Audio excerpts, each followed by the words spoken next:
next right onto Diamondback Lane. Alright YouTube, how you guys doing? So I'm on my way to make another house call. It's kind of like being a Corvette doctor around for the Dallas-Fort Worth area. So another guy found me on YouTube.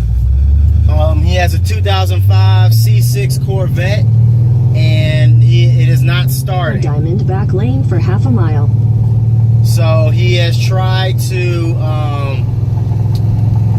he's tried a new battery. Still no luck, so I'm gonna go down there and figure out what's what. I don't think it's gonna be a lot of big issues, or it shouldn't be that hard of a problem. No start issues are usually simple, like a battery. I mean, it's either ignition, fuel, or air. That's what makes an engine work. It's basically a big vacuum cleaner, and it needs ignition, fuel, and air to make it work. So that's all he was really missing. So I get down there, I brought my 2005 Chevrolet Corvette factory service manual, and we'll run through the steps there. I brought enough tools. It's at a body shop, or it's at a car shop, so there shouldn't be too much issues of finding tools. But anyway, let me quit rambling on, and let's get down there and see what's going on with that car. So I made it down here. What we have is a 2005 Corvette that he got from auction. Has the wide body kick on it, so it has Z06 rear wheel quarter panels. Also has Z06 flares. Has C6 Grand Sport wheels. Looks like good tread on it. It came from auction, so it has been modified. You can see the seats aren't stock as well. Front end, the front bumper's still missing, but other than that, it looks great. He said there wasn't an engine in here when he got it, and he put it in here. But I see a couple of connections that are loose that I'm about to start working on. For instance, this connection, which goes to the coolant temperature, and then this connection right here, I gotta figure out where this one goes. But yeah, let's see if we can get power at least. So I'm working on this car, and I have a wiring nightmare on my hands. There's this cable here that I don't know where it goes. This one right here. It says generation something on it here. Let me show you. So yeah, it's this cable right here. It has this pigtail on it, and it runs to the back here. You can see it's this part of this snake right here. It's back here behind the battery, and on the white part of it, you probably can't see it. It says like generator or generation.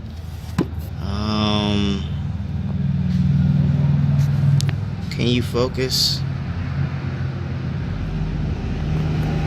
Nah, it's not gonna focus. But yeah, anyway, so yeah, one thing we found out is that the starter, one of the wires weren't on a starter, but however, I still can't get anything to kick out. I can't get the starter gear to kick out and hit the flywheel, get it to start cranking over. It's just there's wires everywhere that aren't connected, and it's been like hot wired or jerry rigged by whoever the previous owner was. I don't even know where this goes, but I'm pretty sure that it's a simple fix. The problem is we just got to figure out what the dang wire is. So that's where we are. So I'm gonna keep working on it a little bit longer. Then I can already tell this is gonna be a day 2, day 3 operation. I hate wiring. So I got a few cables issues going on. So I have this cable that I have no idea where it goes to. It runs on the back side of the fuel injector and the ignition coil bracket, as you can see here.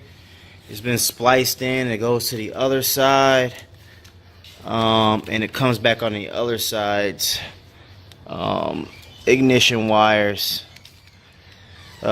ignition coils, and fuel injector connections, and then also attached to this same harness for the mass airflow sensor.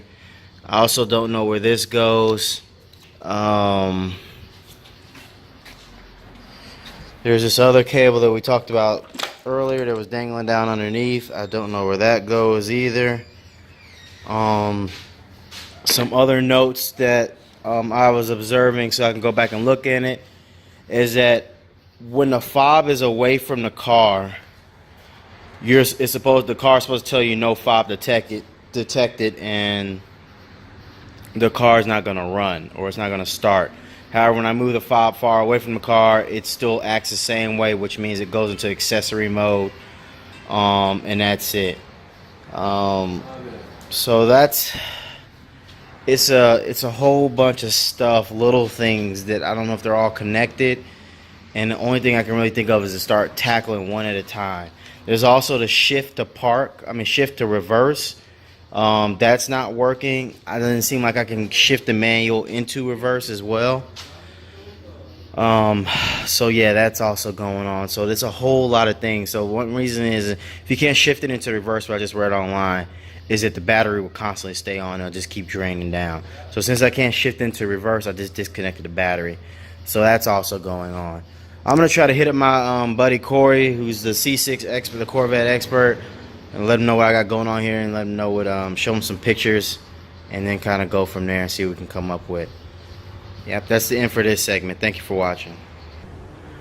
So just to close out on this video and what happened. So the fuse panel, he swapped out the fuse panel before I came down there from another vet. So the original one was taken off, and he put on one from another vet, so it kind of threw off a whole bunch of wiring. So the power doors weren't working, the doors wouldn't open. There was a whole bunch of stuff going on that was weird. So I put the other fuse panel back on there. Doors worked, the fob was being recognized, it was being recognized if you took it away. So that stuff ironed itself out, so that little problem got sorted out. However, I still could not figure out how to get it started. So to make a long story short, what I told the owner of the car is that, through text message, is that, hey, you know, I recommend you get a brand new wiring harness, because I think either if you want me to work on it, or even if you take it to another shop, the only way that they're gonna really want to work on it is if there was a brand new wiring harness and everything was wired up correctly, so that can be checked the box and not have to worry about that. Needs a brand new wiring harness, and then start diagnosing from there. There was a lot of other things going on wiring that was really messed up on it. So like the traction control and ABS system was completely snipped in half. I mean, like, wires are just straight up cut. Shocks were cut. There's a whole lot of warnings going on to suspension. Also, the O2 sensor for the driver's side was missing its complete connector. So when it touched the exhaust, it literally shocked and it sparked, and so it had me jumping every time I was down there. So there's a whole lot of different things going on. So what I recommended in a nutshell is just to get a brand new wiring harness and then go from there. So that's a car I hope that I don't have to go touch again. Auction, like I said in one of my videos before, auction cars, you just don't know what happened to them. There's so much going on, especially an auction car that didn't have an engine, and this is just proof of it. So I finally met my match on a car that I just, you know, I was just at a loss for, and just things were just everywhere. But anyway, if you haven't been to the channel before, thank you for watching. Please like and please subscribe.